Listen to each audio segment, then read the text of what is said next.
Hi, this is Lisa, and you are listening to I Love That Movie. This podcast is for movie lovers. It's not an unbiased opinion, it's not a straightforward review, it's just a couple people talking about a movie that they love. The format is each week I have a guest, and that guest and I discuss a movie that they love, something they're obsessed with, something they connect with. We'll talk about the plot, the director, and the actors, but we'll also talk about the personal connection my guest has with that movie. So if that sounds like something you want to listen to, keep listening.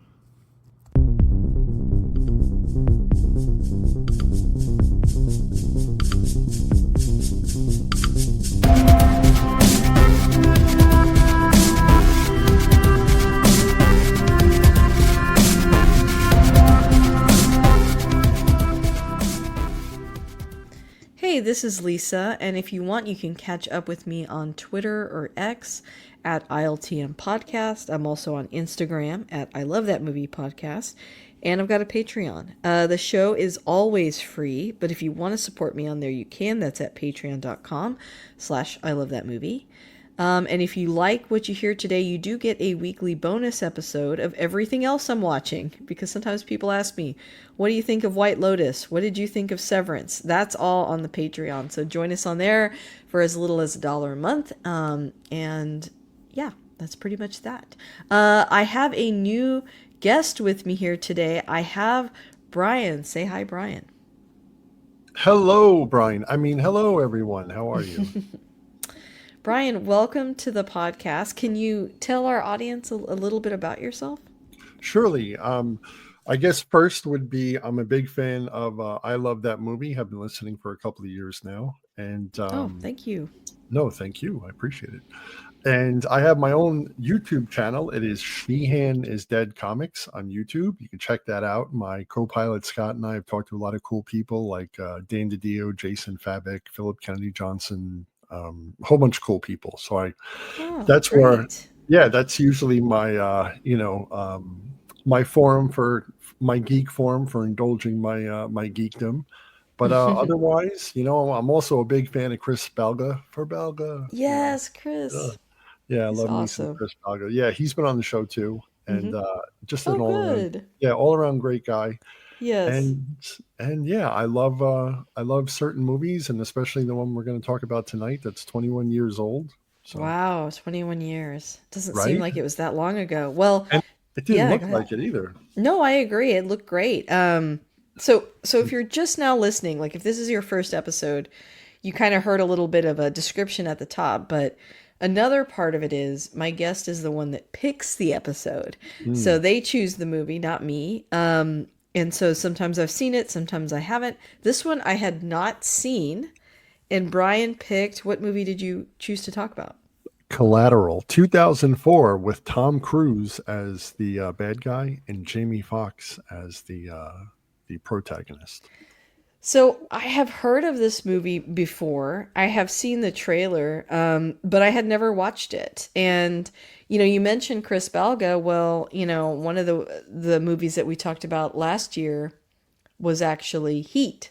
Mm-hmm. So kind of related to this movie in a way because this was directed by Michael Mann, who directed Heat. It was also written by Stuart Beatty, who wrote some episodes on Kenobi, I noticed. Wow. By looking at IMDb. But yeah, I'm excited to talk about this. And if you're listening too, like I don't really do a spoiler-filled and spoiler-free portion, so you might want to go watch Collateral before you listen to us talk about it. Now, I watched it on Hulu, actually. Or not Hulu, I'm sorry, Paramount Plus.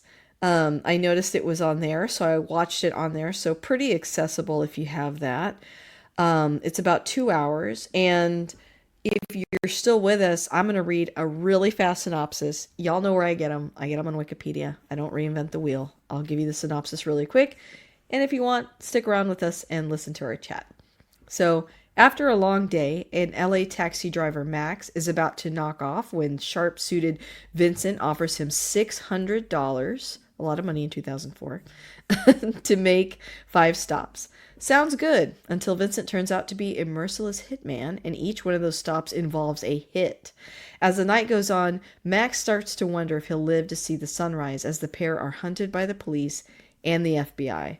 So I would say like this movie doesn't really ever like it gets going and it never really lets up, right? Like it's constant action, and I found myself surprised by the like some of the twists and turns in the movie. I really like that when it comes to an action movie because sometimes they can be a little bit predictable, right? Like I think this is a unique action film in a Very few much ways. so. What about the beginning? It starts off so slow. It's kind of like, what are we doing? Yeah, that's true. Like you learn a little bit about Max himself, his aspirations for the future. He picks up this prosecutor, and then we get to Vincent, and that's really when the action all kicks off. But you're right; it kind of does have a little bit of a slow start, lulls you into sort of a false sense of security, I would Hmm. say. Very much so. Yeah. Oh, By by the design. way, before we get too further into it, like when did you first see this movie? Like how Okay. did you find this one? So I remember in 2004, I was 22, and I remember I saw the trailer a few times, and I had never seen Tom Cruise as a bad guy. And I'm like, wow, he looks really cool in this movie. And for some reason, I drove 45 minutes Oh my gosh. to to a theater that had a much bigger screen so I could watch this movie. And I remember seeing it and being like, wow, I was blown away. So yeah, I saw it Wow. when it came out. Yeah. Well, like I said, this is my first time, but I really enjoyed it. I've got a couple of quick facts I wanted to share, just three. Hmm. The first one is one of the big reasons why Michael Mann chose to make Collateral was the way Stuart Beatty's script captures an entire story in a very short period of time. The whole movie is like a third act of a traditional drama, he said. He likes how it doesn't go back and backwards to offer more detail into the characters' lives. Instead, we're just catching them in this moment. I mean, that's a good point. And to that end, I mean, this all basically takes place in like one day, one evening, pretty much, Hmm. right? That Yeah, it is sure kind of does. unique. Hmm. Yeah, and I've listened to the commentary a few times, Oh, and I've nice. and I've owned this movie. Check it out. I've owned this movie on DVD, on Blu-ray, Nice. and Whoa. 4K. Okay, Wow.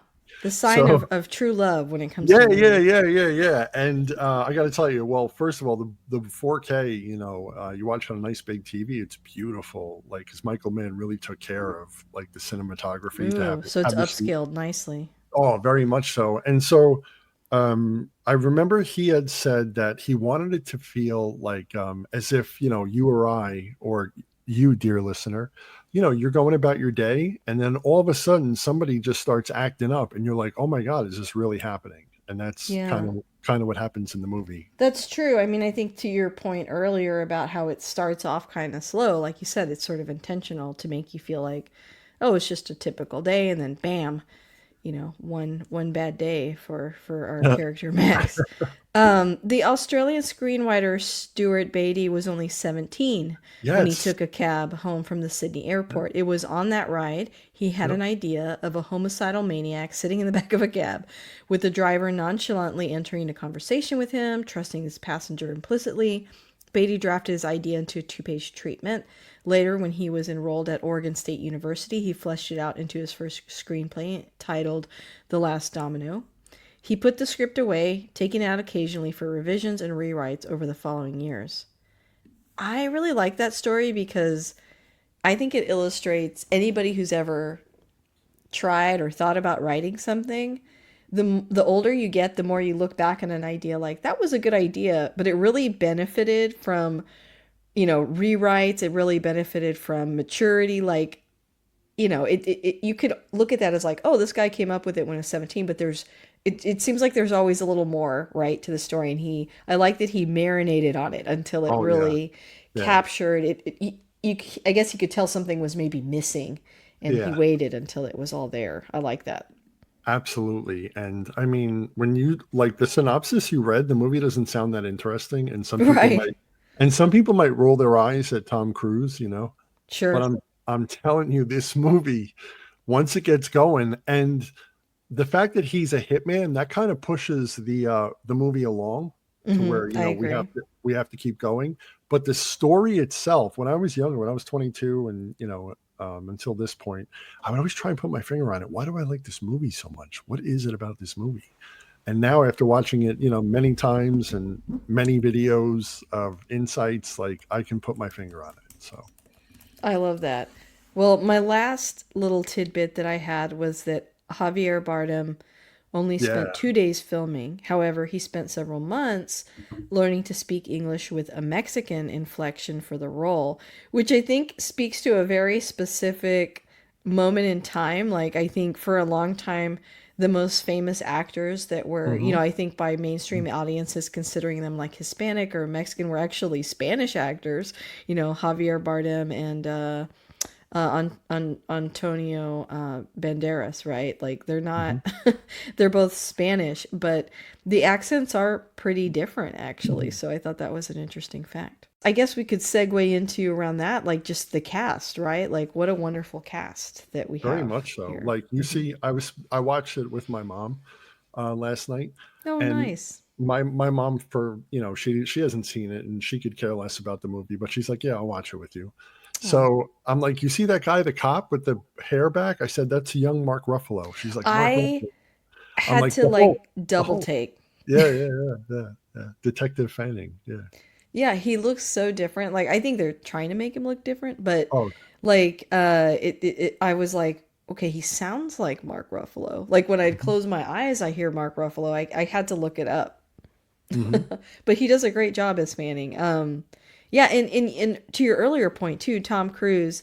I'm in a space where I feel like Tom Cruise is an even better villain.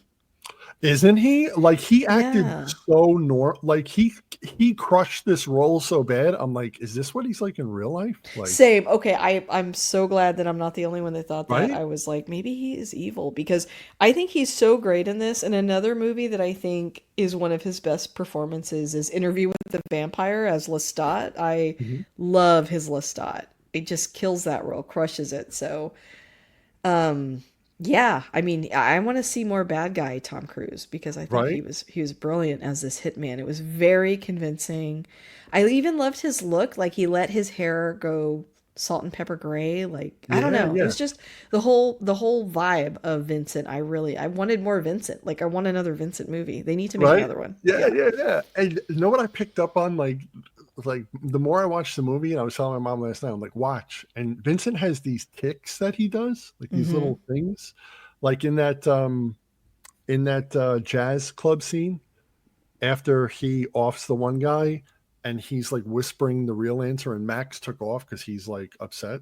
And then Oh Vincent does like yeah. this twitch with his neck like this. And then there's other parts in the movie. If you watch, he does like these ticks he does. There's And it's, definitely something wrong with Vincent. oh, Yeah. most certainly. But he has so much charisma. And it's like the best way I could put it is like imagine a life coach that makes a whole bunch of sense, rides with you on the way to work, and let's say you however long it takes you to go to work, and your life coach is telling you all these things that benefit you, but they're like the most evilest person on the face of the earth. So What do you think is his motive with that? Like, why is he so? Why is he the way he is with Max? Like, what do you think their connection is? i think he sees I think he sees a guy who has wasted so much of his life because he's like, hi, and when he first picks Vincent up and he's like, oh, what's this? And he starts telling him about how it's only temporary. And he goes, well, how long you Yeah. been driving a cab? He goes, 12 years. And then he Ooh. kind of like goes like this. I think it's because he sees a guy in Max who is like what he looks down on, like Yeah. a person just existing and not fulfilling their potential, or they're not letting the beast inside or the real person that they are. And Hmm. he's so meek. Max is so meek also that he kind of like He's a shuns little that. bit of a pushover. Yeah. Oh, absolutely. And so Vincent is kind of like, he's like, the most evil big brother or life coach, like I said.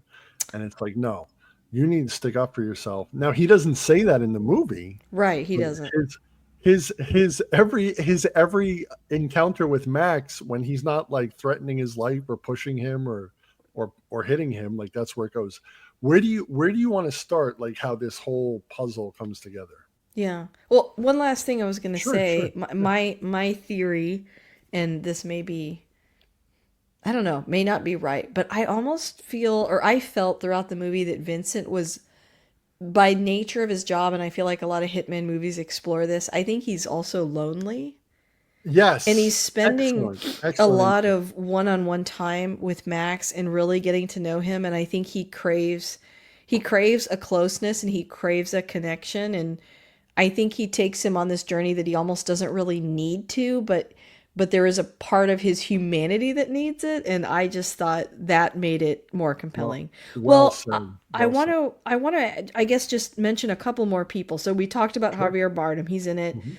Jamie Foxx, Tom Cruise, Jada Pinkett Smith is also in it. She plays the prosecutor Annie. Mhm. And those were the main ones that I had. Is there another like character actor in this movie that you're like, oh, I love that he's in this, or Uh, anybody else? I forgot the guy's name, but he's been in a bunch of stuff. He was most recently, I saw him in season one of Reacher, the FBI agent, where he's the one who was like, Vincent, Vincent, like Oh, that. is it that Bruce McGill guy? Pedrosa? No. I, I, I never remember his name, but he's been in like a whole bunch of movies. Okay. Well, if you think of it, we'll revisit that. But to answer your other question, I think I'm ready to go in whatever order you want to go in. Like if you want to start at the top, or pick Mhm. some favorite scenes you want to discuss. Sure. So, and the other part of this movie too is that there are these very, there's like this sort of kind of dark humor in the movie too. Like there's Oh, a for few things, sure. right?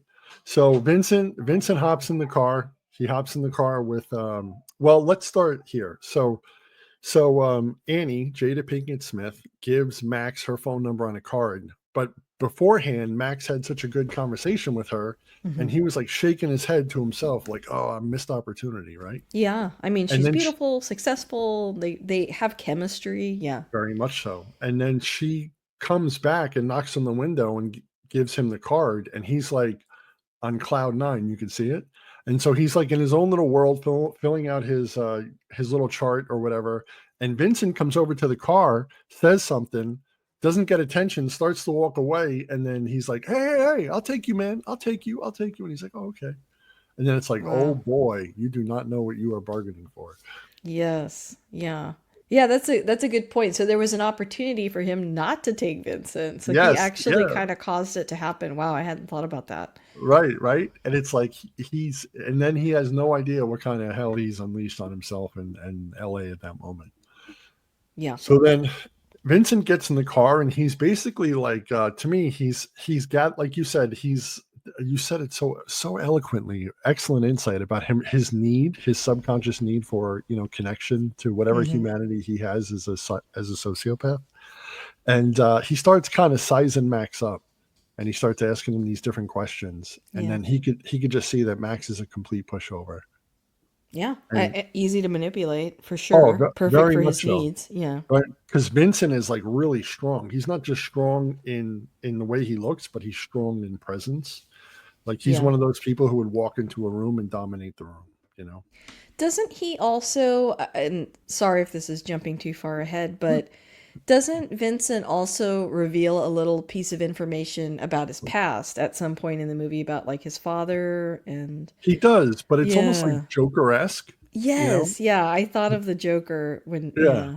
Like it's Yeah. like you can't tell if it's real or not, but it did the to me the scene illustrated that he's in some kind of pain or Yeah. something about his past. Like he just seems very broken. And I think they do such a good job in this movie of like making you curious about Vincent and Very wondering much so. about him, and you can see why he almost has this relationship with Max towards the end that, like you said, he takes on this like weirdly mentor-ish role. Maybe he's got, Stockholm syndrome a little bit by the end of Yes. it, obviously. Yeah. Like there's a weird vibe between the two of them Yeah. throughout the movie. Like they both need something from each other for sure. Very, right, from each other, right? And it's Hmm. like, well, what does Vincent need from Max? But it's maybe that. Well, we'll connect that because I Okay, okay, I have this thing. Remind me to talk about the trotting wolves. Okay, okay, okay. all right, because that's a huge thing that I've always thought about. Oh So yeah, okay, yeah, right, definitely. right, and then so they go from the airport, and then Vincent is Vincent says, "Look, I'm doing these real estate deals." And he tells him, he's like, how much you pulled down in a shift? And he's like, and he's like basically exaggerating the amount. So Hmm. Vincent's like, look, I'll give you this much. I'll give you $700 for, I don't know, 6 or 7 stops, something like that, or 5 stops. Yeah. Right. And then he leans forward and says it. And it's like Tom Cruise in like total charisma, to where he just looks at him with a huge smile, shakes his hand, then the camera pans in, like zooms in on Vincent, and he goes, I'm Vincent, like that. And he's like, hey, I can't stay double parked. He's like, meet me around the back. And mind you, Max is like this neat freak too, right? Oh So yeah, you sent a video, by the way, that I kind of watched a little bit before we started. mhm. It was called, I think, the Midpoint Yes, Collision. the midpoint collision. Yep. That was like kind of a deep dive in the movies. I guess in the lore or the message of the film. And yeah, that's one thing about Max is he's very different from the other taxi drivers. They're kind of messy and loud, and Max Yeah. is very kind of, like you said, he's a neat freak because he doesn't really believe this is where he's meant to end up and be, so he's kind of always being kind of a clean freak. Yeah, it's almost like he's stuck. Like maybe he would have been like in a perfect world, he might be a janitor or a custodian at night, left alone to do his own thing. Hmm.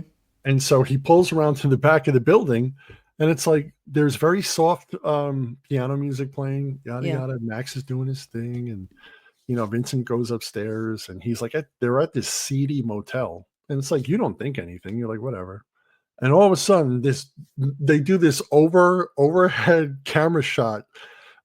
This body goes boom and just crashes on the taxi, and then Max goes crazy, throws his food, and he's like, what? And he jumps out of the car, and he's like beside himself, and there's a dead body on top of the car. Yeah. And then Vincent comes out of nowhere, and he's like he he fell on the cab, he fell on the cab, he fell on the cab. And then Vincent goes, yeah, good guess. And then he kind of like does a double take, and he looks at him and he goes, you killed him? He goes, no, I shot him. The bullet and the fall killed him. And he's looking at him like, what? And now, mind you, Vincent is not making a joke of this. This is very matter of fact that he says Yeah. this, hence the dark humor in it. And so Max is looking at him, and the next thing you know, he's like, you know what? You can take the cab. Just take it. I won't tell anybody. And Vincent goes, you promised not to tell. He goes, I swear, just take it. And he's like, get in the car. He's like, what? He's Oh, like, get in the car. And then, no, not in the car, grab the body. He wanted him to help him that's right. He wants grab him the to help with the body. body. And he's like, man, I've never done this before. He's like, just put him in the trunk. He's a dead guy. Put him in the trunk. So they put him in the trunk. Max is like, as you and I, as quote unquote normal people, would be freaked out. Like Yeah. we're right. Like Mac, like we can relate to how Max is feeling. Because like, Hmm. could you imagine being a taxi driver and you picked up this nut and he wants you to help him put a dead body he just shot, and you can't do anything because he'll kill you, you know? Right. Right. And then the cops at the light, that is like, wow, that really gives you great insight into Vincent. Oh yeah, because like right away they get like pulled over. Hmm. And I was convinced that Vincent was gonna kill them, you know? I did too, especially when he gets out of the car and then the camera like shows you like a quick second shot of Vincent having like the gun pulled out next to his leg. Yes. I So was like, how could he possibly explain this away? And he starts saying that he hit a deer, in the middle of LA, and like that's he's like, so unbelievable. And yeah. you hit a deer in South Central in Compton? He's like, yeah, just jumped out of nowhere. I didn't see it. And then, let's rewind for a quick sec. So right Sure. before this happens, Vincent is like doing therapy with him, right? He's Yeah. like, I know you're upset. He's like, breathe. Just breathe. Are you breathing? He's like, uh-huh, uh-huh. He's like, just breathe, just breathe. And then he goes into this like whole diatribe of like, hey, Rwanda? You know how many people died? They haven't killed that many people since Nagasaki and Hiroshima. He tells him, he goes, where were you when that happened, Max? Did you join Oxfam or anything? He goes, no, I don't know any Rwandans. He goes, you don't know the guy in the back of the trunk either. He tells him. Yeah, it's his like life philosophy about, what makes it okay for him to kill people, essentially. Right, right. And he goes, look, not that you be none the wiser, but he goes, that was a criminal who was, something like he was still he was a criminal in an ongoing criminal enterprise. And he goes, what? So you're like taking out the trash? He said something like that. Yeah. And The it's other like, thing I thought too is like when he told him to breathe and all that, it's like, I know, again, I'm taking it too far, but I'm like, is that Vincent telling him what he was told, in his training? You know what I mean? Like the that's first a time he great killed idea. somebody. Like, I don't know. I just feel like there's an air of mystery to Vincent that we never really get the full story, and I don't want us to, because Hmm. sometimes I think that ruins it. But yeah, Hmm. he basically is like, people are killed all the time and you don't care, so like why would you care about this guy? And oh, he's a bad guy. And then it occurs to him like, are you just making that up? We do learn more about these targets later in the film. Hmm. They're not Hmm. all good guys, but it's interesting, like, yeah, his choice, like, do I believe Vincent or not? Or Hmm. yeah, it's a good scene. Yeah, he goes, I off one fat Angelino and you throw a hissy fit. He tells Max. Yeah. And again, Vincent is not, this is not played for laughs. He's not being comedic. Like he's just so matter of fact about it. It's like, imagine that happen. You or I again are the cab driver. And it's like, is this really happening? This Mm-hmm. guy's saying this? Like, is this a nightmare? Am I going to wake up sometime? But this is Sure. real. This is really happening to Max. And he's Yeah. having this conversation with the hitman over the ethics of, and life philosophy of who dies when they die and does it matter or not. Yeah. Yeah. And then we go to the cop thing. So the cops see that he has a busted windshield. They pull him Mm-hmm. over, and then Vincent tells him, "Talk yourself out of it." And he goes, "You're a cabbie. Come on." And he's like, "If you pop that trunk, they go inside." And he's like, "No, man, don't do nothing crazy." And he goes, "Well, Mm-hmm. don't let me get cornered." He tells Max. And so the cops come over. They're ready to impound the vehicle, and then they get a call. And just as Max and Vincent are getting out of the car, and Vincent even says to Max, he goes, "Yeah, the one cop, I bet he's married, got a family, wife's Mm-hmm. probably pregnant." And then he does one of his ticks to where he goes like this with his head, and it's like he's in full like sociopathic killer mode. Like killing these two cops is like you or I just you know chomping on a couple of Doritos. It's no big deal. Well, and also the cops noticed blood. Hmm. So I mean, I for them to walk away from that is, but then they get a call, like you said, and so they walk away from it, and they're like, whatever, which I think doesn't say a lot of good things for LA cops. I mean, Yes, like, right. they're willing to walk away from a car with blood on it, but Hmm. anyway, I think that fits the motif of the movie for sure. Very much so. And it's like, that's not completely something unbelievable, Yeah, like, there's a small time thing and then they get a call about a big time thing and they got to go and exactly. like, oh, tonight's your lucky night. Well, I think that plays into what Vincent was saying, right? Like, there's a lot of bad guys involved. Maybe not as straightforward. Hmm. Yeah. And then after that, that's when we see the very young and very handsome Mark Ruffalo with his hair Yeah. combed all the way back because he's Detective Fanning. He's a I've cop. never seen him that young, ever. Right, right, right. And he almost looks kind of like he could be Spanish too in the movie. Yeah, The I way they do feel present like him. they're trying to make him look Latino a little bit. Yes, yeah, because Yeah. he even speaks a little bit when he goes to Ramon, the Mm-hmm. first guy that Vincent offed. So this is where the dots are starting to connect to where Fanning, Mark Ruffalo, he goes to see if his informant, the guy who's crashed on top of the car, he sees that there was some sort of violence, some sort of thing broke out, Mm-hmm. and so now he calls her back up, and they're examining the crime scene, and then he says something really interesting, and this is something that you have to pay attention to when you watch the movie. Mm-hmm. He says, "Remember in Oakland a few years ago, there was a cabbie, no prior history of mental illness or any sort of record, and then he offs three people and then offs himself." Mm. And he goes, the Oakland PD never believed it, thought there was somebody else in the car. So the same scenario. Oh, so this has happened before. I did not catch that. Yeah, so that's a quick line as he's interacting with like whoever his superior is, and he's like, Mm-hmm. "Oh no, the guy, he jumped out of the window," and he's like, "Yeah, the guy took a swan dive and crashed on it." taxi. Sure. He tells his lieutenant or whoever. So now you're like, huh? Now you're thinking, wow, so Vincent's going to kill Max. Yeah, You know, and the cops are vaguely aware of Vincent's presence in a way. right? Even though they have no idea of purpose or person or what exactly is happening, right? Hmm. Wow, I And did not catch that. Thank yeah, you. yeah. So, listener, if you're going to, well, I'm not saying if you're going to, the purpose, I want you to watch this movie. I want you to hear the excitement in our voices that you're like, wow, I really got to check out this Collateral. What are they talking about? Yeah. You know, and just the whole dichotomy between Vincent and Max. And then remember the next one, Vincent goes and they're parked in an alley. Hmm. And The yeah, that was a wild scene. wasn't it? Wasn't it? So Because he like zip tied Jamie to the car, right? yeah, That scene yeah, you're talking about. And so Jamie's like, I mean, you're thinking, okay, he might get some help, right? Somebody comes right, over, presumably to help him, and then that person starts to shake him down yeah. right And he's like, away, wants to steal from him.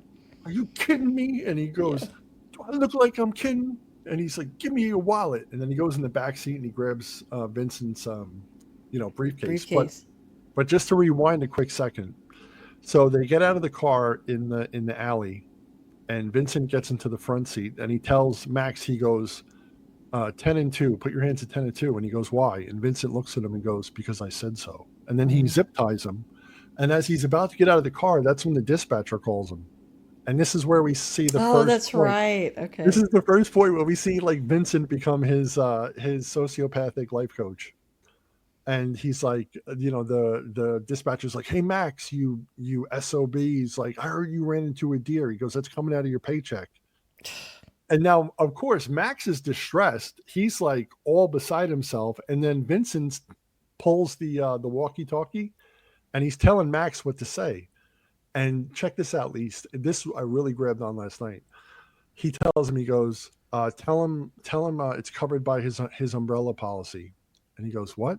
And he goes, and tell him to stick the cab up his fat behind. And he goes, I can't say that. He's my boss. He goes, yes, you can. And he goes, I need this job. And Vincent goes, no, you don't, like that. And Hmm. that was like the first part of where you can see how Vincent views Max's disposition in life. Yeah, yeah, I would Right. agree with that, and also he may know about the umbrella policy because he's done it before. Right. True. True. True. You know, Right. he may be familiar with his boss on some level and Right.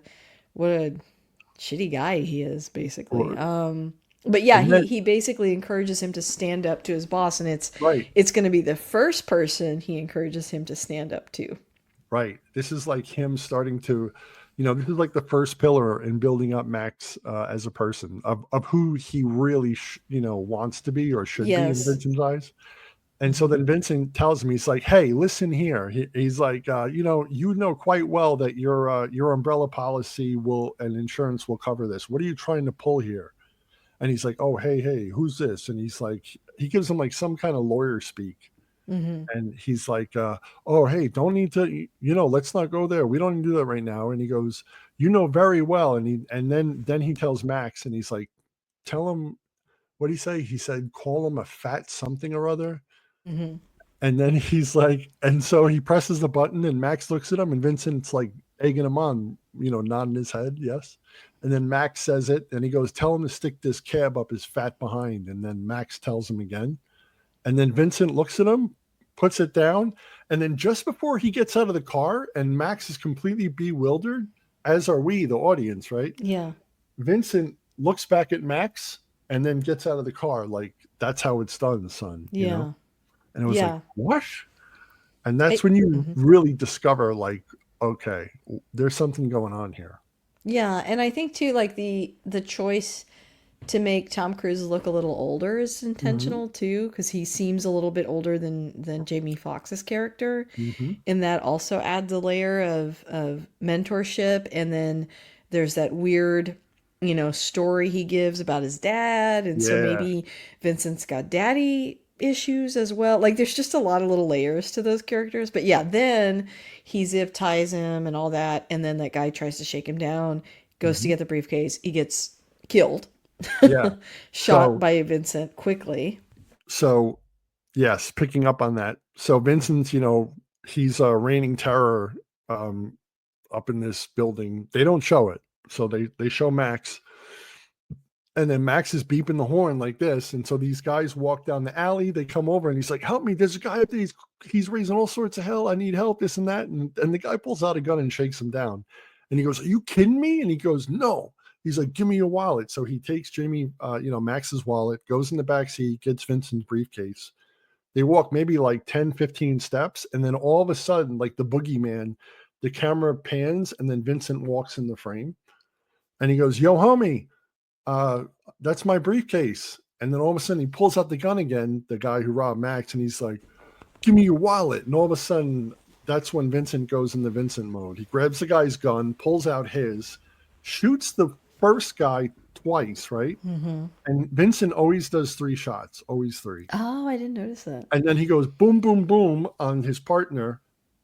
And then he shot the first guy 2 times before that. Then when he goes to grab the briefcase, the guy's still moving. And then Vincent shoots him the 3rd time. So do you think the third thing is just like his signature thing? Is it like Mhm. possibly OCD? Like what? I think it's his signature, like that's his like kill mark, because Mm. this I think the scene before this is when was it then or right after this where they show the guy the coroner, and the Oh yeah, coroner, the autopsy. yeah, the coroner says, yeah, look at this. This is really weird. We got this guy, he's got double taps, a shot in the head. And then look at this guy, double taps, a shot in the head.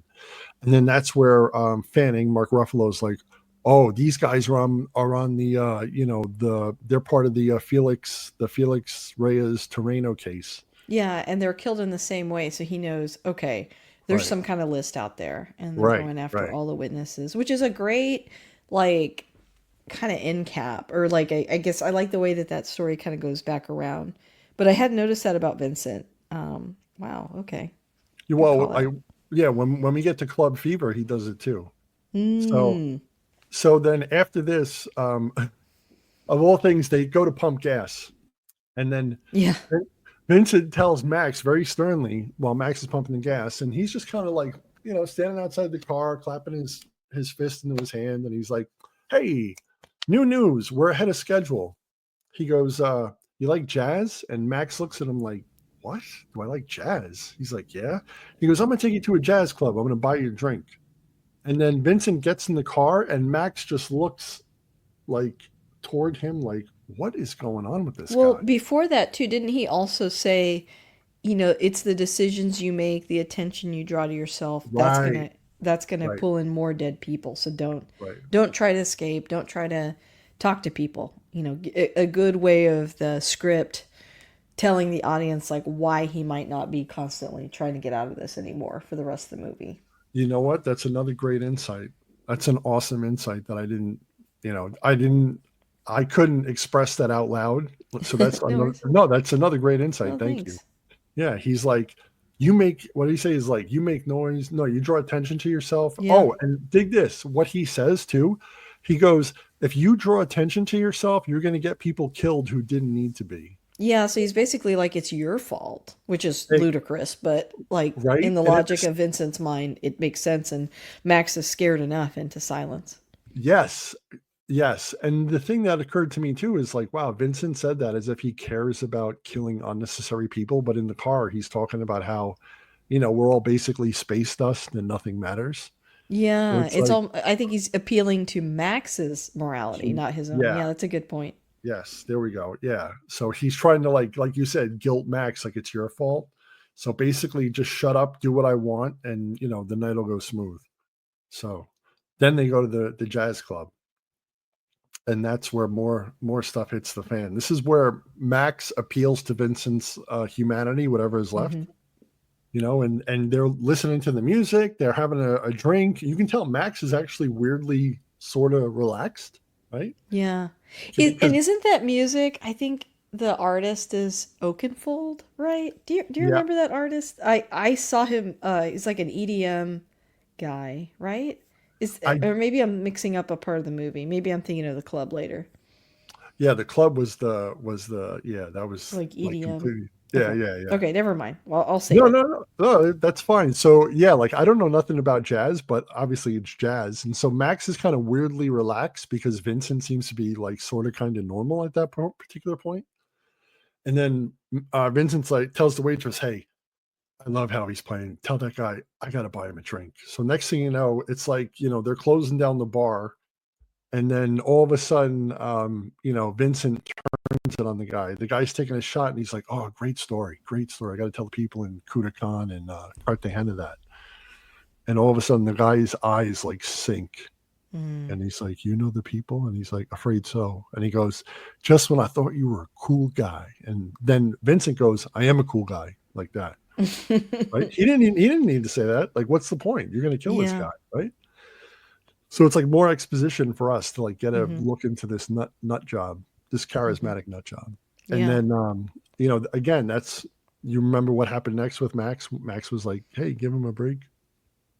Yeah, he kind of like tries to talk him out of killing him. Yeah. Mm-hmm. And he's Well, that like, didn't work. right. And he goes, all right. He looks at Max and he goes, all right. He goes, I'm going to ask you a question. He goes, what kind of question? And Vincent goes, a jazz question. And then he asks him about Miles Davis. And he tells the guy, he goes, you get this answer right. He goes, we roll and you disappear tonight. And then the guy goes, I'll go so fast it'll be like I was dead, he said.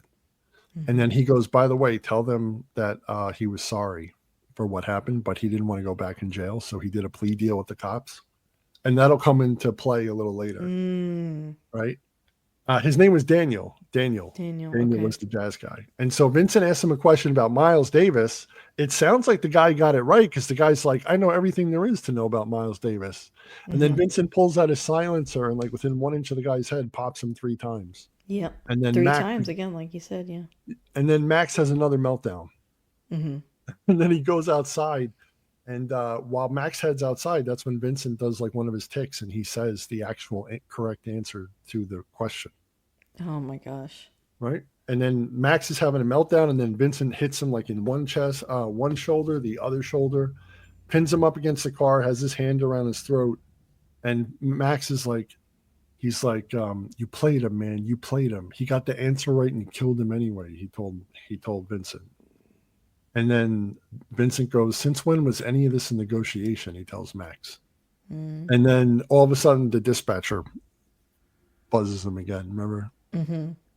And now we're introduced to Max's mother in like a scene or two. Yeah, because we find out that he visits his mother every night, actually. Yes. Yeah. Yep. Every night at a certain time. And she's calling the dispatcher like, where's my son? Where's my son? What's happening? And then this is another nutty thing where Vincent shows a piece of his humanity and to Hmm. build Max up. And Max does not have the greatest relationship with his mother, right? Right. Yeah, you Right. feel like a lot of Max's issues maybe come from this. We know his father is not in the picture, his mother is in the picture, but she's not very gracious, not very kind to him. Mm-hmm. Yeah, but Vincent goes along for the ride, Mm-hmm. weirdly. And he says, well, if you visit her every night, then you need to see her tonight. And when she goes in, she's kind of mean to Max, kind of talks down to him. Well, Oh, I have to call you all the time. Oh, you're always too busy for me. That kind of guilt trip stuff. right before that, this again with Vincent, like, what is this guy's motivation? What is he doing? Hmm. They go into the hospital, and he tells Max, "Get your mom flowers." He goes, "My mom doesn't care. I'm not getting her flowers." He goes, "She carried you in her womb for 9 months." He looks at Max, and then he's like, Yeah. and then Vincent buys the flowers, Yeah, so bizarre. right? Why? Yeah. And then he puts on his shades, and then they get into the elevator, and who gets into the elevator? Is it Fanning? Or Fanning, yeah, the yeah. cop, Hmm. right? And he asks him, he's like, hey, hold that door. And then Vincent holds it because he's being considerate. Hmm. And then he's like, how's your night? And Fanning's like, más o menos. He goes, you? And Vincent just kind of shrugs. And it's like that's awesome foreshadowing, for what Yeah. happened a little later. And then they see Max's mom. Yeah. And then Vincent finds out that Max has been giving his mom like this line of hooey about owning limousines and I driving mean, in celebrities some around. ways, the same line he gives everybody, right? True, Because right? he told the prosecutor that that was his big plan. He tells Vincent. He looks at that picture all the time. It's just, but yeah, it's you get the sense that maybe the birth of that lie was something to specifically impress his mother because she's Mhm. not impressed with him. Yes. Island limos, cool groove, he said. And then they go after that. That's thank you. That's when Max gets really disgusted with the situation, and Vincent finds out how much of a windbag Max has been to his Mm-hmm. mom.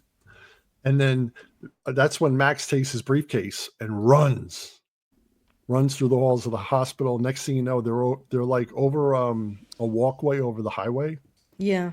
and he throws Vincent's briefcase onto the highway. Which you would think Vincent would just kill him at that point, right? Right, Like, right. because it's, I mean, he gets rid of everything that he needs.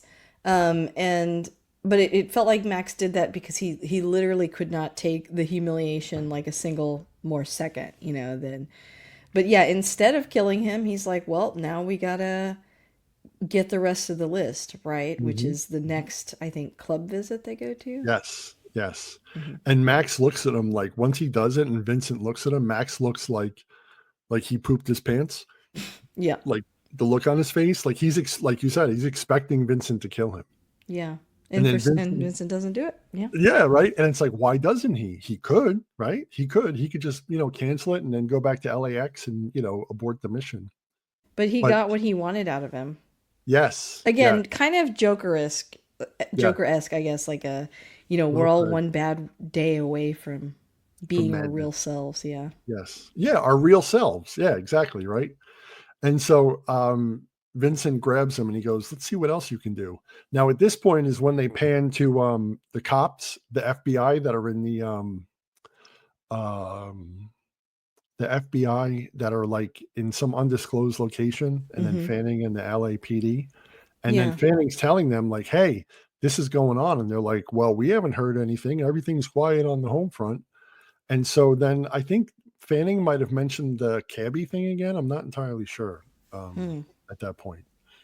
And then of course they go to Club Fever. But on their way to the club, they have this conversation about his dad. Yeah. And then Max goes, "I'm sorry," and Vincent laughs and he goes, "No, you're not." And it's But like, it's what? weird. It's like he says that and he believes that, but I think Max was actually telling the truth. Mm-hmm. I think he Yeah, well, really did feel sorry for him because Max is like, he's human. He doesn't have this like killer mindset where everyone's disposable. So I think even though he's super evil, he's like, I think in some way he's kind of like that must be why you're like this. true, true, good point. Very good point. Very good point. Well, that's when they head to Club Fever, and they're like parked on the side of the building, and Vincent goes, "Hey, you're going to go in there," and he goes, "I can't do it. Hmm. I can't." He goes, "Well, you're going to have to," and he goes, "What?" And then that's when Vincent tells him, he's like, "I don't meet people." He's like, "You're going to have to go in there and get the hard drive, and I'm going to give you 10 minutes," he says. And Max is like, "Well, what if I mess up?" He goes, then they're going to kill you. And he goes, "And then I'm going to take this cab. I'm going to go back to the hospital. I'm going to execute your mother, and then I'm going to head out of town." And now, if you think back to what he said to Max at the hospital, he says, he's like, "Buy her flowers. She carried you in her womb for 9 months." And Yeah, now it's he's like, like, was that all manipulative? Yeah, it's right, very strange. Yeah. right, right. Now he's like, "I'm gonna like," and he says it in such a way like, "Yeah, I'm gonna grab a burger on the way home," like Yeah. in the same, like sentence structure. And then Max, like, and they did a great job with making Fever look really intimidating, right? Hmm. Right? Can you imagine walking in there like yourself and trying to pull that off? No. Right? Not even a little bit. Right, right. You're like, it's this rough and tumble like Mexican bar, and there are these like huge security guards at the door, Hmm. and Max goes up there and he's like, "Yeah, I'm here to see Felix," and they're like, "There's no Felix here," and he's like, "Tell him it's Vincent. I'm Vincent." And so the guy talks in Spanish, Vincent, and they're like, let him in right now." I think one of the guys too is Emilio Rivera, which he was from Sons of Anarchy. I recognized him. Well, he definitely could have pulled off looking like a biker. Those dudes look Yeah. big and bad. I think he's one of the Azteca gang from Sons of Anarchy and later that show, I believe. No, I think you're right. And then Max goes into the bar, and as he's walking through, they've got like some sort of Mexican English, like Western country music vibe going on. Yeah. And then he meets Felix, and it's like, oh my god, this, like, even as the viewer, you're intimidated. Like, you can Oh feel the yeah, tension Javier Bardem is always plays palpable, someone intimidating. right? And all the guys with the guns around him, like, and he's in this sealed off portion of the nightclub, Yeah. right? And then all of a sudden, Jamie Foxx turns into Vincent and starts using the same vocabulary. Hmm. And then that one guy was going to pop him, and that's when he takes his glasses off, and he's like, you tell him to put the gun away, or I'm going to beat him to death with it. Yeah, well, it's also what Vincent told him to say to his boss, kind of. I'm gonna Yes, stick it yes. up You're his, right. Yeah, yeah, yeah, yeah, yeah. Excellent. Another great yeah. insight. And then he gets the thumb drive, comes in the car, and Vincent's like cheering him on. He's like a cheerleader. He's like, oh, like he's so proud of him. Right. And then that's when the FBI realizes, all right, there's a hitman named Vincent. And this is where the movie like all starts to really come together. Yeah. I, Like the I plot. I forget. So when they see that footage, do they know that Max is a cab driver and that he's not actually Vincent? Not Or at that time. not that time. Okay, I was just Not at that curious. time. Because then they get in the car. He gives Vincent the hard drive, and then he tells him we're going to Club Fever because that's where the next target is. Oh, gotcha. Okay. Right. And then at the same time, when Max had left the club, they panned back to Felix, Javier Bardem's character, and he tells his men, he's like, follow him to Club Fever, and if anything goes wrong, kill him. Hmm. And so now they're in Club Fever. The FBI is and the LAPD are on their way to Club Fever, and there's like this whole vibe going on, like this whole techno music, and everybody's Yes, that's dancing. the Oakenfold. I feel like that's an Oakenfold song. He was really big around the early 2000s, and my husband and I went and saw him play at a club one time. Really, was Yes. it that music, the same beat? I think it was that same song, because I feel like that was one of his really big songs that was out around that time. But yeah, like it was weird because when we went, we didn't actually get to really see the DJ. He was like in this little box up in the top Oh of yeah, a yeah, yeah. of a bar in Dallas that like doesn't even exist anymore. But we did see him a long time ago. Paul Oakenfold, I think is his name. Yeah. Paul Oakenfold. Okay. Well, that beat was cool. I like the beat. So this thing's pounding, and next thing you know, Vincent's pushing Max along, almost like a human shield, right? And then the FBI's comes in. They're like, Vincent, Vincent, FBI. And then Max is like, I'm not Vincent. I'm not Vincent. And then Vincent starts taking out some of the security guards. And then he finds where his target is. And as he's headed toward the back, and the FBI comes in, all of a sudden, Felix's guys look at each other and they give him the sign like, hey, kill him. And then this is another big thing, right? So just as they're about to take out Max, Vincent blows away like one or two of them, Yeah. and then he looks at Max, and they make eye contact. There's no speech, and they just look at each other, and Vincent gives him a look like, I just saved your life. Yes, I was gonna ask you that. I'm like, it seemed like he saved him, which again adds a really weird layer to their relationship. Like he Right. obviously has an affinity for Max, and Yes. we never really know why. Right. Right. And it's like, that makes no sense because that's Max is disposable like the cabbie in Oakland. Yeah, but he does say that no one ever meets him or knows him. So again, I think Vincent is lonely. Mhm. Nobody knows him Yeah, maybe. except and Max. and like you said, maybe because Max is so different than the other cabbies, maybe that struck Yeah. Vincent in a way. Well, because Vincent seems to have this worldview, I mean, he talked about like that list or they're bad guys. And I mean, it is a weird case, right? Like, and we know from like, I don't know, real life, I guess, that sometimes there can be corruption on all around. So like maybe some of these witnesses that were killed were terrible people, right? So like he kind of has this view of people And like you said, maybe the other cabbies he's encountered are more rough around the edges, but Max is really different from them. He's, more quote unquote innocent, I guess. Yeah, yeah, like he's not a slovenly in a weird way, Vincent sees something in Max like you don't belong as a cab driver. Yeah, yeah, like he at least agrees with that part that he's Yeah. not in the right life that he's supposed to be in. Yeah. And he sees more in Max than Max sees in himself, you know?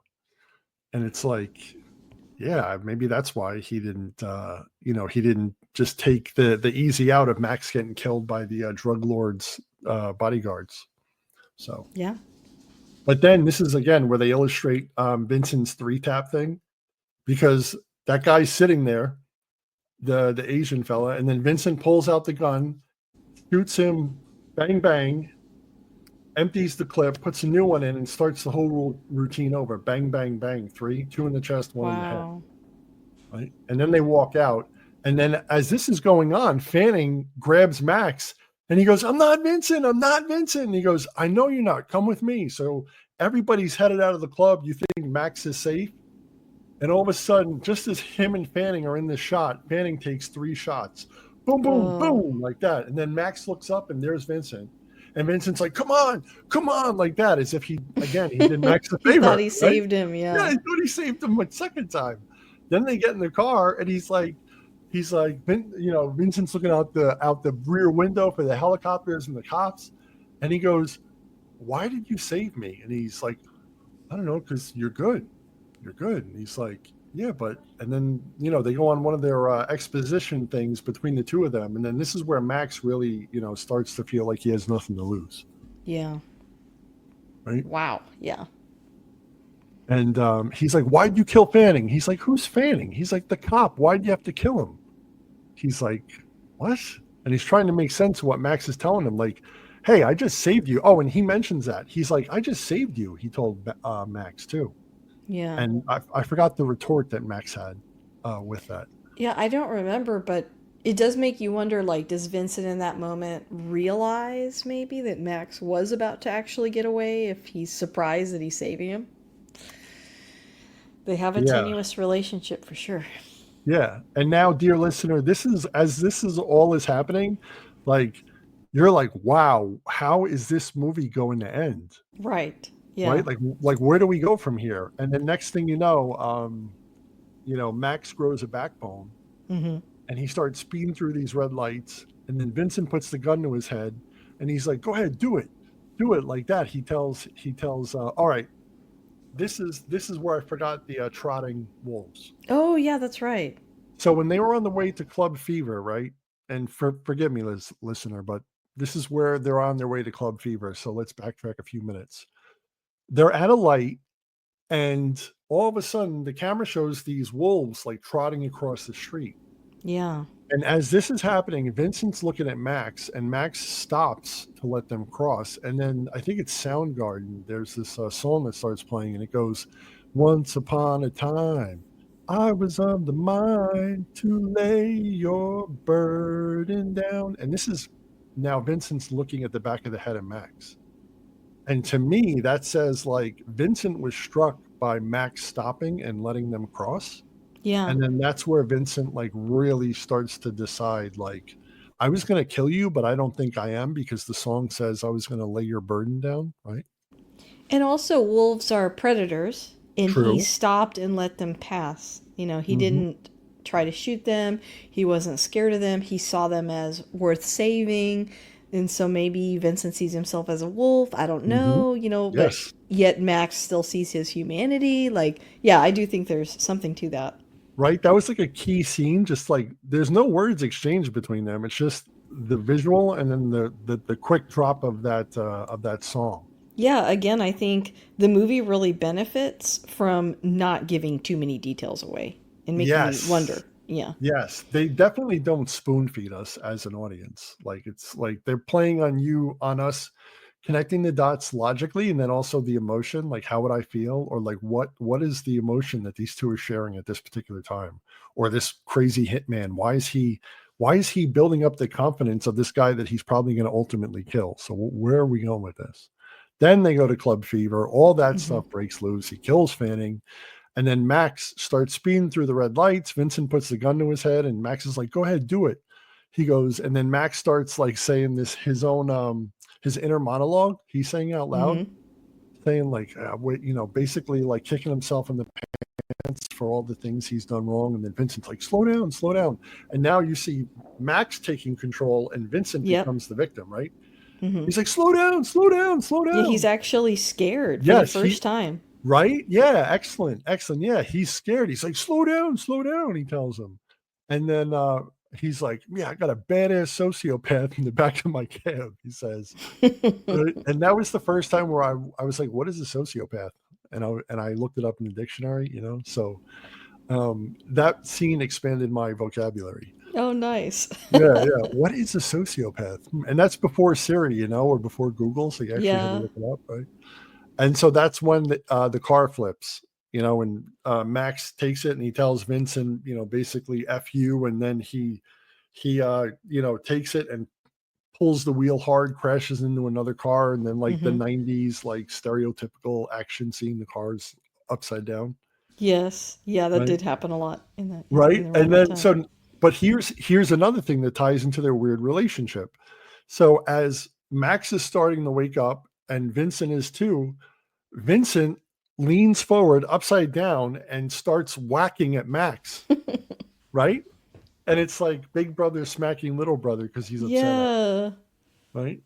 And then Vincent gets out to finish his last hit, and then that's where they show his computer, and you see that Annie is the last victim, and they're like right by her office building, Yeah, what a small world, right? Like the right? girl he just started falling in love with is the last person on the hit list. Uh-oh. Right. And it's like we completely forget about her, right? Because, like you Yeah. said, the movie starts out to lull us, we're unsuspecting, like, where's this movie going? And like, I completely forgot about her. And then next thing you know, we're like, oh my God, that's Vincent's last victim. And so that's where Max, grabs the phone, tries to call her. A cop comes over actually before that because he saw the accident. And the cop's like, "You're bleeding." He says, "You were just in an accident, stay calm." And so Max is like delirious. And then the guy sees the dead body. The cop sees the dead body falling out of the trunk. And then he pulls a gun on Max and he's like, "On your knees." So Max drops to his knees.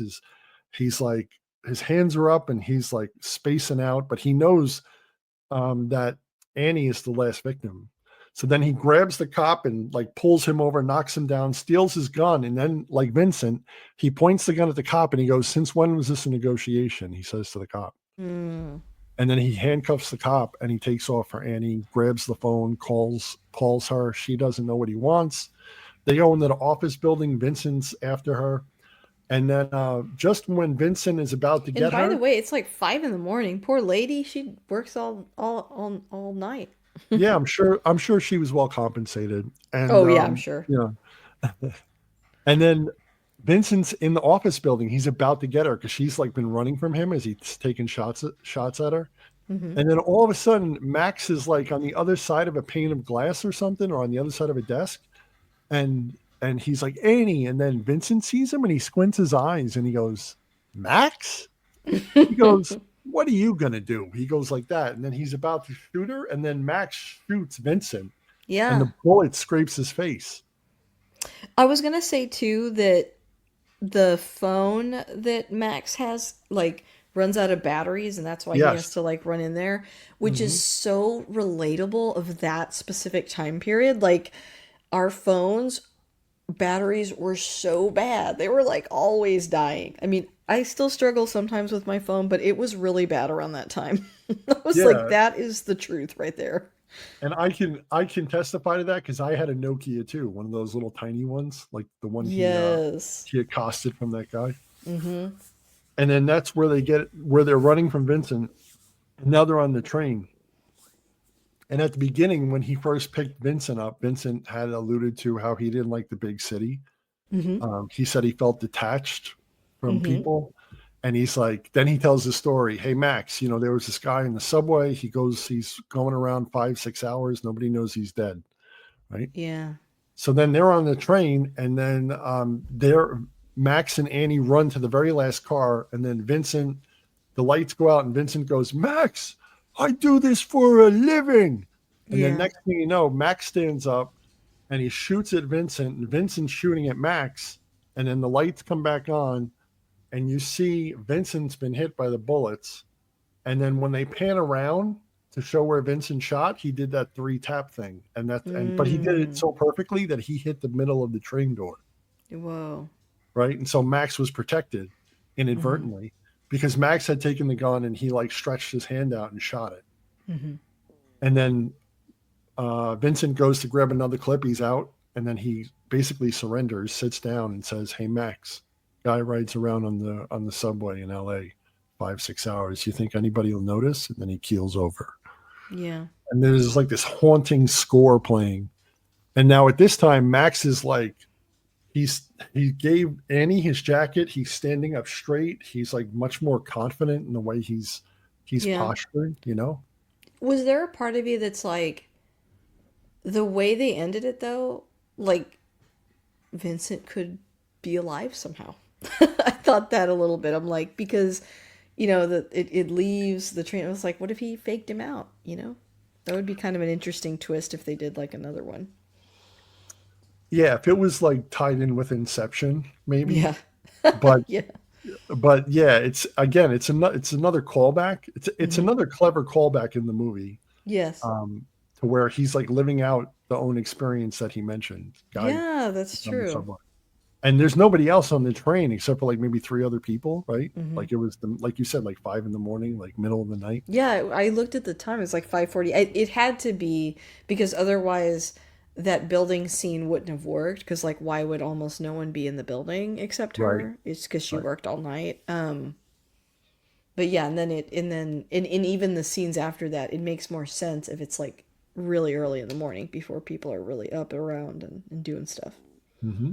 And you see Vincent, like the train starts going, and Vincent is keeled over with his eyes Mm-hmm. open, dead on the train. Mm-hmm. And it's like, yeah, like self-fulfilling prophecy. And then as Max walks away with Annie, like the sun starts to come up. And Annie is like his ticket out, Yes. because she was on that list. She saw everything that happened, so she's going to be able to like corroborate his story. Because That, otherwise, that's another good point that I he would missed. go down for this crime, really. Because Yeah. I mean, people would assume he's Vincent, Hmm. And that's how it ends. and that's the end. Oh my gosh! Well, what a journey!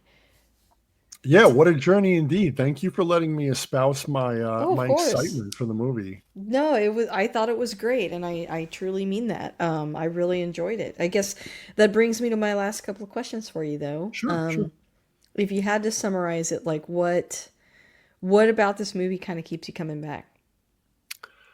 I th- it's an experience, the movie. Mm-hmm. Like you're not just watching a movie, it's an experience you're digesting. Like I only watch the movie maybe once every couple of years Mm. because it's like to me it's so heavy. Yeah. And it's a beautiful movie to look at. This was actually like the first time where I think it was the first time an HD camera was used. Oh wow, really? I didn't know Yeah. that. Okay. Yeah. And Michael Mann was insistent upon that. And of course, like when you watch it on 4K, the beauty of the city and whatnot. But it's just very there's just a lot to chew on in the movie. Mm-hmm. Uh, how it starts, all things that happen, and then at the end, it's like it's definitely not the type of movie where you feel good at the end per se. Not that you feel bad, but it's not like lighthearted, like you're like Right. True. like you were on a roller coaster and you stepped off. No, I think it's similar to Heat a little bit. Hmm. Hmm. It's really good. A slightly deeper than your Hmm. typical action flick. I can tell you, I'll probably watch it again specifically to see Tom Cruise. I really liked his performance in this movie. If you had to pitch it to somebody though, like what would you say? How would you pitch it? I would say it's a definitely a dramatic thriller. It's like I can't really even say, oh, it's like this movie, even a little bit, like this or that movie. I would say it's the big sell out that I would say is it's Tom Cruise like you've never seen him before. And Yeah. it's like Tom Cruise's role isn't to be watched, it's to be experienced. And Yeah. so, like, live this experience of who Tom Cruise is and this whole underbelly of the story that's going on beneath the story. Yeah. And I would say too, like the cast alone is a big draw. It's a great cast. Um, yeah, I think if, it's not the same, but if you liked movies like Heat, you would like this movie. Very much so. Yeah. And although we basically dropped all the dimes on the movie, like we couldn't do it justice. You have to Mm-hmm. watch and see the performances. You're going to be blown away. Like, you will not be sorry that you took 2 hours. And to me, the movie is so thick that it feels Yeah. like 2.5 hours to me when I watched it. I know it, but the pacing is also really good. Yes, very much Like so. where you might not have the time to watch some movies that are a little longer. I think they cram a lot into these 2 hours and it's not wasted. I mean, you can tell, like, that's why I wasn't super shocked to read that the guy that wrote it, spent a lot of time, years really perfecting it and making it better. It's a pretty solid script. Well, Brian, thank you so much for coming on. Really appreciate you for choosing this movie and coming on to talk about it. I hope to have you back soon. Oh, well, thank you. That's very kind. I'm grateful that you had me on because, like I had mentioned to you before, off mic, this is a movie that's not, in the zeitgeist per se, Hmm. or that people reference like, another movie. Like when you say Tom Cruise, you think of Maverick, Yeah, Top Gun, or you think of Mission Impossible. You do yeah, not think Collateral. So right. That's I'm true. glad I'm glad I can introduce you to something that you had no idea even existed and that you enjoyed it so much. Yeah, I like being introduced to new films. I think it's more exciting and more fun, really, when it's something that I haven't heard of, unless it's a movie that, I really like and I'm passionate to talk about it. I almost prefer it when I don't know it because it, like you said, it kind of opens you up. So for those listening, if you're convinced, maybe check it out on Paramount Plus or rent it on another app. But thank you so much for coming on again, Brian, and we'll have to do this again sometime. Please remember, everyone, Collateral, Tom Cruise, Jamie Foxx, 2004. Check it out. You will not be sorry.